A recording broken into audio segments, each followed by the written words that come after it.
નમસ્કાર બાળ મિત્રો, જ્ઞાનમંત્રી વિદ્યાપીઠ મહુવામાં આપનું હાર્દિક સ્વાગત છે. હું ઓડિયા રમેશ બી. તો બાળ મિત્રો, આપણે થોડાક હવે આમાં આગળ વધીએ. યુનિટ ત્રીજું, સંખ્યા સાથે રમત. સંખ્યા સાથે રમત એનો અર્થ જોઈએ તો આપણે અલગ અલગ સંખ્યાનો ઉપયોગ કરીને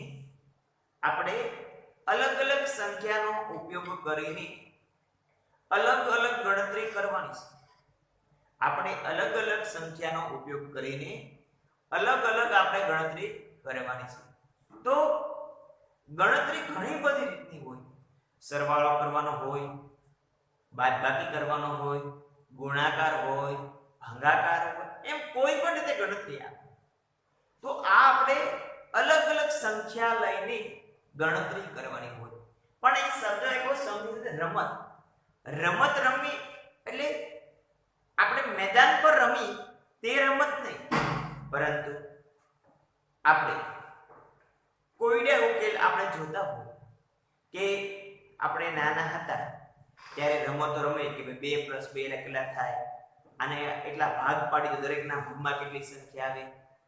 હવે આપણે 3 બેન ભાઈ હોય અને 9 બિસ્કિટ લાવ્યા હોય તો દરેકના ભાગમાં કેટલા બિસ્કિટ આવે એ જોતા હોય. તો આવા બધા જે પ્રશ્નો થાય એનું સોલ્યુશન એટલે કે રમત એ પ્રકાર. બધાને સરખા ભાગમાં ભાગ પાડવા, સરખું મળે, સરખા ભાગ આપણે બધાને પહેલા બિસ્કિટ આપી તો કેટલા બિસ્કિટ વધે. આવી જે કઈ વસ્તુ છે, આવી જે કઈ ગણતરી છે, તેમને આપણે સંખ્યા સાથે રમત કહીએ. હવે ઘણી બધી રમતો છે, પણ એમાંથી આપણે જે રમત લેવાની છે, જે સંખ્યાની રમતનો ઉપયોગ કરવાનો છે, એના શબ્દોને આપણે સમજવા. તો આપણે જોઈએ પહેલું કે અવિભાજ્ય સંખ્યા, કે જે સંખ્યાના ભાગ ન પડે. અવિભાજ્ય સંખ્યા એટલે કે જે સંખ્યાના ભાગ ન પડે, એટલે એ સંખ્યાના ખાલી 2 જ અવયવો, એક પોતે અને એક. હું એમ કહું 5, તો 5 છે એ 5 ના ઘડિયામાં અને 1 ના ઘડિયામાં જાય, બીજા એક પણ ઘડિયામાં 5 આવતા નથી. તો આવી જે કઈ સંખ્યા છે એને અવિભાજ્ય, અવિભાજ્ય, કે જેના ભાગ નથી પડતા. હું વાત કરું 19, તો 19 પણ કોઈના ઘડિયામાં નથી આવતા.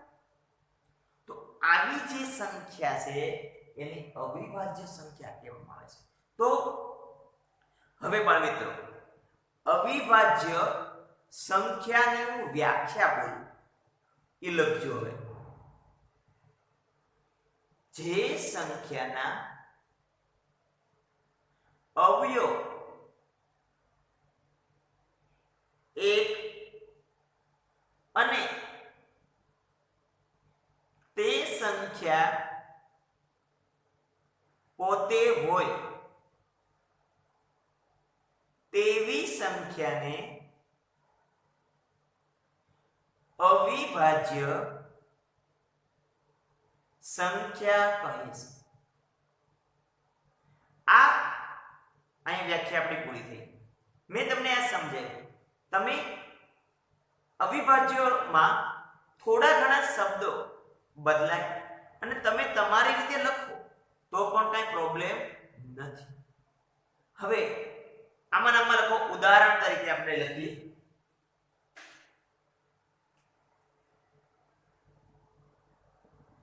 1 3 5 7.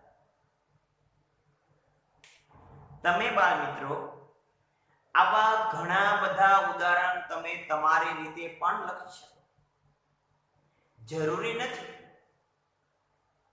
મતલબ આપણે અવિભાજ્યમાં એવી સંખ્યા લખવાની કે ઈ સંખ્યા બીજા કોઈના ઘડિયામાં ન આવતી હોય, પોતાના જ ઘડિયામાં આવતી હોય. 47 છે, 53 છે, 57 છે, ભાઈ 49 નહીં આવે. કેમ કે સત્યો સત્યો 49, કેમ કે 7 ના ઘડિયામાં પણ 49 આવે તો તે સંખ્યા આવશે નહીં. તો આપણે અવિભાજ્ય કે એવી સંખ્યા કે તે સંખ્યા બીજા કોઈ પણ ઘડિયામાં આવતી હોય નહીં તેવી સંખ્યા અવિભાજ્ય સંખ્યા. બીજું વિભાજ્ય સંખ્યા. અવિભાજ્ય સંખ્યા અને વિભાજ્ય સંખ્યા બંને એકબીજાની વિરોધી સંખ્યા છે. જે સંખ્યા અવિભાજ્યમાં ન આવે તે સંખ્યા ક્યાં આવે? વિભાજ્યમાં.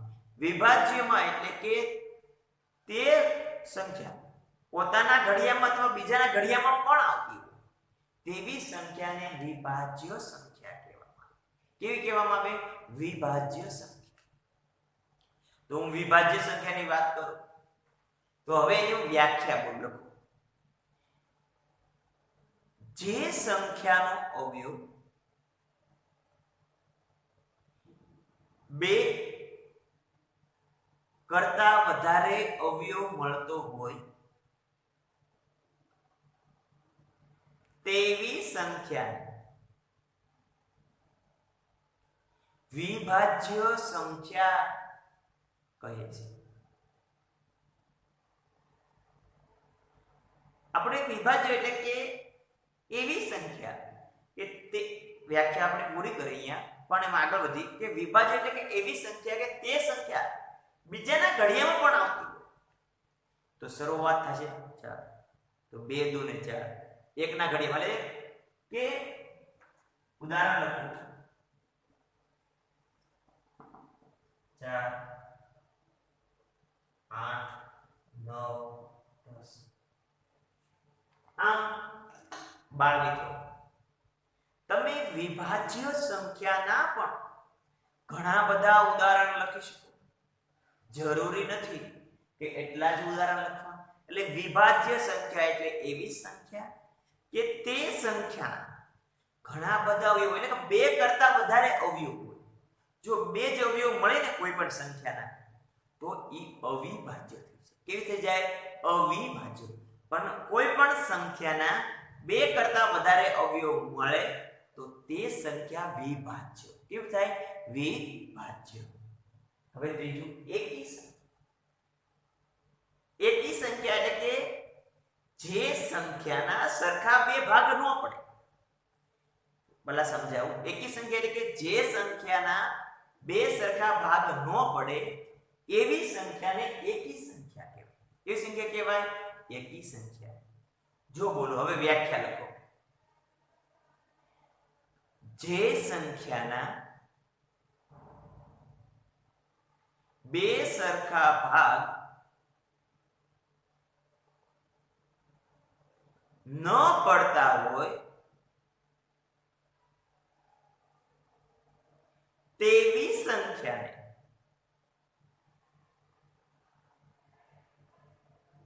એકી સંખ્યા કહે છે. તેવી સંખ્યાને એકી સંખ્યા કહે છે. ઉદાહરણ લઈએ 2 3 5 7.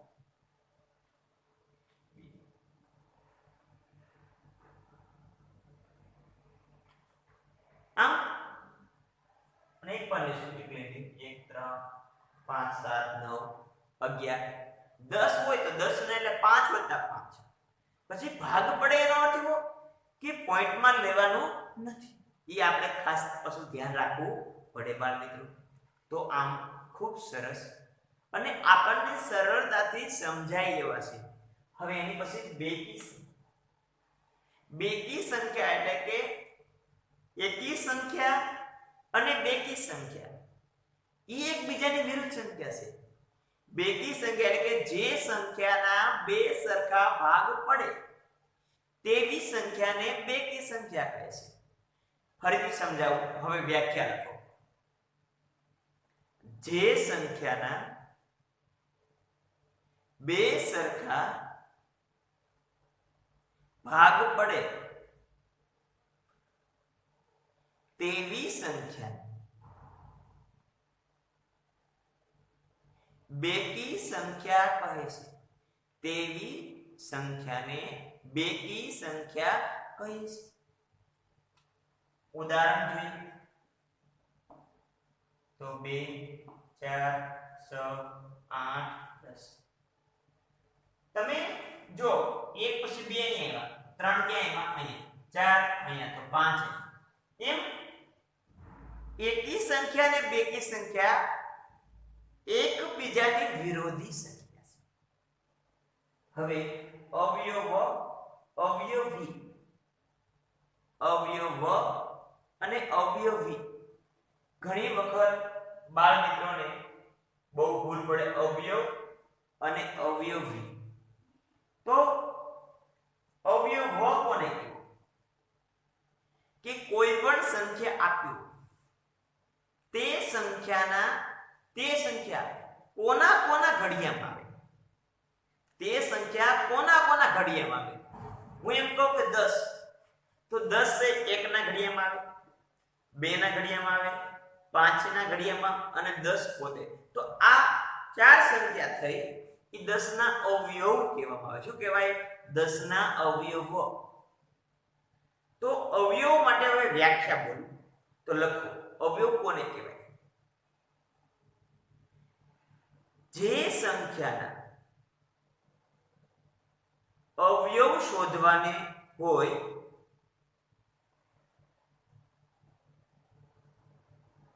તે સંખ્યા કોના કોના ઘડિયામાં આવે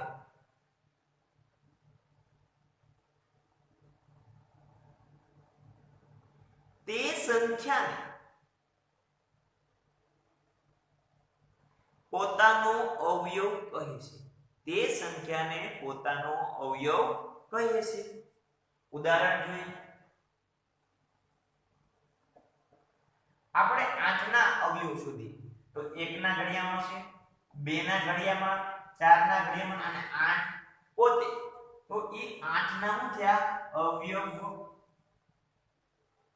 અવયવની અંદર યાદ રાખવાનું કે તે સંખ્યા એ અવયવની મોટામાં મોટી સંખ્યા છે. જેના અવયવ આપણે શોધવાના છે તે સંખ્યા એ અવયવની મોટા મોટો અવયવ છે. કે આપણે 8 ના અવયવ શોધીએ તો એના મોટો મોટો અવયવ કોણ છે? 8. એ સંખ્યા પોતે. અને નાના નાનો કોણ છે? નાનામાં નાનો 1 ને મોટા મોટો 8. મોટા મોટો તે સંખ્યા પોતે. એમ કોઈ પણ માટે આપણે લઈ શકાય એને અવયવ. હવે આપણે વાત કરી અવયવી. અવયવી અવયવી એટલે શું થાય? કે આપણે સમજાવું છું, સાંભળજો. અવયવી એટલે કે આપણે જેના અવયવી શોધવા, એટલે કે 5 ના અવયવી કે તો 5 નો ઘડિયો લખવાનો, 10 કે તો 10 નો લખવાનો, 15 કે તો 15 નો ઘડિયો લખવાનો. અવયવી કે પોતાના ઘડિયામાં આવતી સંખ્યાને પોતાના અવયવ કહેવામાં આવે. 10 ના અવયવની વાત હોય તો 20 30 40 50 60 70 એમ અનંત સુધી હોય. અવયવી એ કેટલા હોય? અનંત સુધી. અવયવી ગણી શકાતા નથી. અને એક્ઝામમાં પૂછાય તો ફિક્સ હોય કે 5 અવયવી લખો, 7 લખો કે 8 લખો. જ્યારે અવયવની અંદર આવું હોતું નથી. તો હવે અવયવીની વ્યાખ્યા બોલું તે લખો. જે સંખ્યાના અવયવી શોધવાના હોય તેના ઘડિયામાં આવતી બધી જ સંખ્યા અવયવી કહે છે. આપણે અવયવીની વ્યાખ્યા. હજી કામાં પોઈન્ટ ઉમેરો. કોઈ પણ સંખ્યા ના અવયવી, કોઈ પણ સંખ્યાના અવયવી અનંત હોય છે. કોઈ પણ સંખ્યાના અવયવી અનંત હોય છે. હવે આપણે જોઈએ કે અવયવીમાં મારે ઉદાહરણ લઉં તો 20, તો 20 એકા 20, 20 દો 40, 60, 80, આમ હેરાસ કરે 20 નો ઘડિયો, 10 હોય તો 10 નો ઘડિયો. તો આ યુનિટમાં આપણે જે વસ્તુ જોઈએ ત્યારે એ ખૂબ અગત્યની છે અને પાયો છે. જો આ વસ્તુ આપણને સરળતાથી સમજાય તો આમાં આપણને કોઈ પણ પ્રકારનો પ્રોબ્લેમ થવાનો નથી. તો હવે આપણે સ્વાધ્યાય 3.1 નો પહેલો પ્રશ્ન હવે આપણે જોઈએ. પ્રશ્ન પહેલો, નીચે આપેલ સંખ્યાના અવયવો લખો. જે આપણે અવયવ વિશે વાત કરી, હવે તો આપણે દરેક વિશે અવયવ જોઈએ. પહેલું 24 કે આ 24 છે કોના કોના ઘડિયામાં, તો એક સમજાવી. તો પહેલા 1 ના ઘડિયામાં બધી સંખ્યા 1 * 24, પછી 2 * 12, 3 * 8 = 24, 4 * 6 = 24,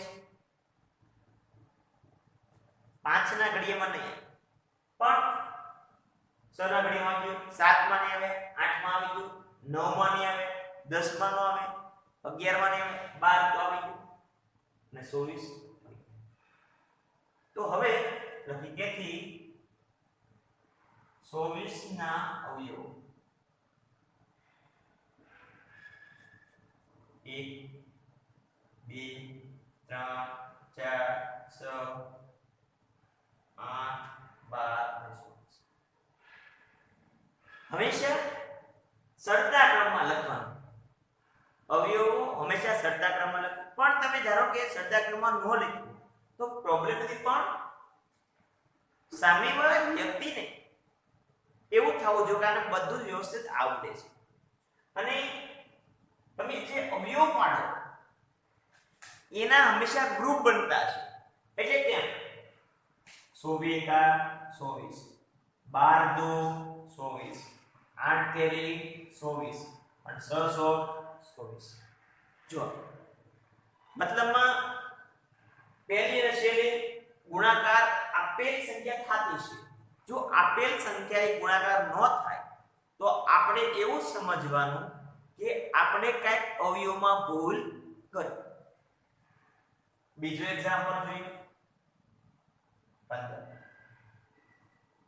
સૌપ્રથમ પહેલા 1 સાથે 5, પછી 2 ના ઘડિયા 3, 3 પંચા 15. હવે 15 બીજા કોઈના ઘડિયામાં આવશે તેથી 15 ના અવયવ 1 3 5 15 એકા 15, 3 પંચા 15. બીજો દાખલો જોઈએ 21 ના 21 બરાબર 1 ગુણ્યા 21, 2 ના ઘડિયામાં 3 સત્તા 21. હવે કોઈના ઘડિયામાં 21 આવશે નહીં. 21 ના અવયવો 1 3 7 અને 21. આમ ખૂબ સરળ છે કે પણ એક પણ અવયવ પાછો બાકી ન રહે એનું આપણે ખાસ ધ્યાન રાખવું પડે.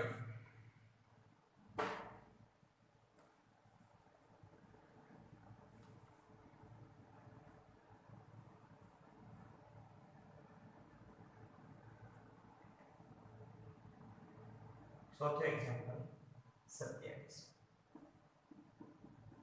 1 ગુણ્યા 27, 3 નવા 27. હવે બીજા એક પણ ઘડિયામાં 27 આવવાના નથી. 27 ના અવયવો 1 3 9 27.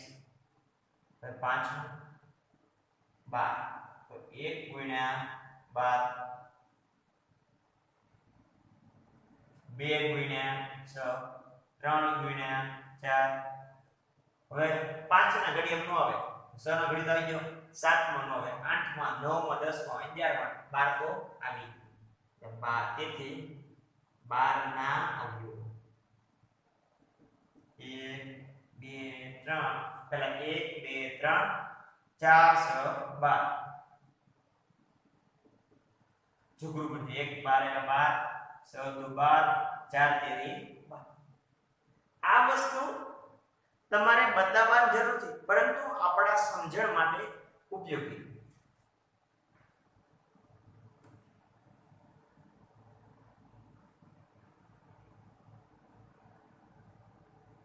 છઠ્ઠું એક્ઝામ્પલ 20 એટલે 1 ગુણ્યા 20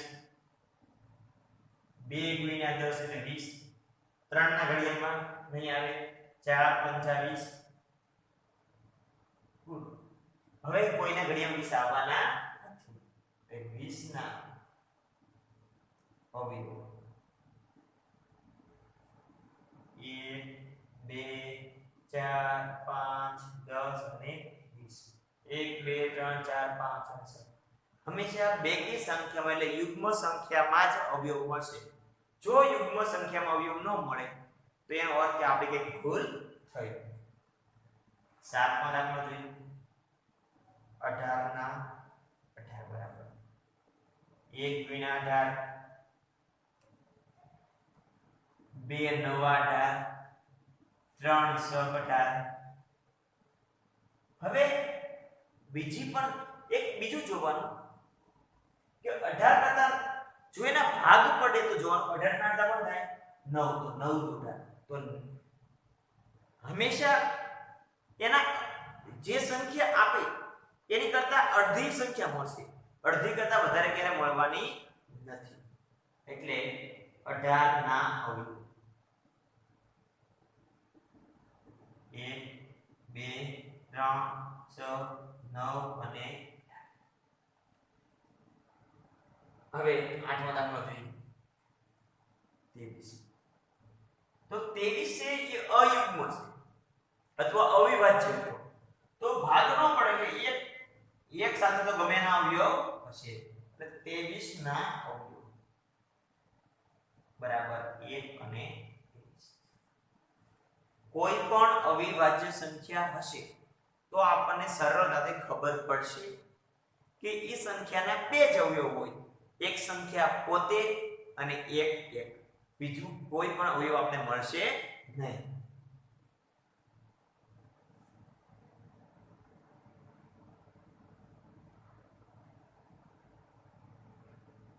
9મો દાખલો 36 તો 1 ગુણ્યા 36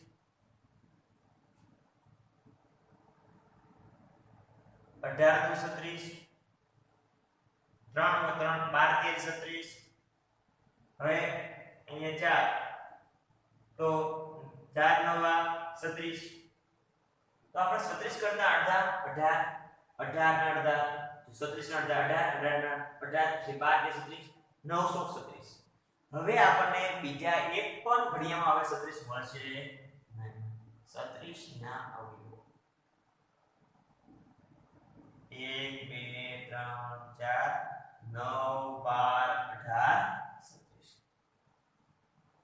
તો બાળ મિત્રો આપણે આ એક અવયવો જોયા ખૂબ સરળ અને આપણને ઝડપથી આવડી ગયું પરંતુ ધ્યાન આપણે એક જ બાબતનું રાખવાનું છે કે અવયવ એક પણ રહી ન જાય અથવા એકનો એક અવયવ બીજી વખત રિપીટ થવો જોઈએ નહીં તો આપણો અહીંયા આ પહેલો પ્રશ્ન હવે પૂરો કરી અને પ્રશ્ન 2 તરફ હવે આપણે આગળ વધીશું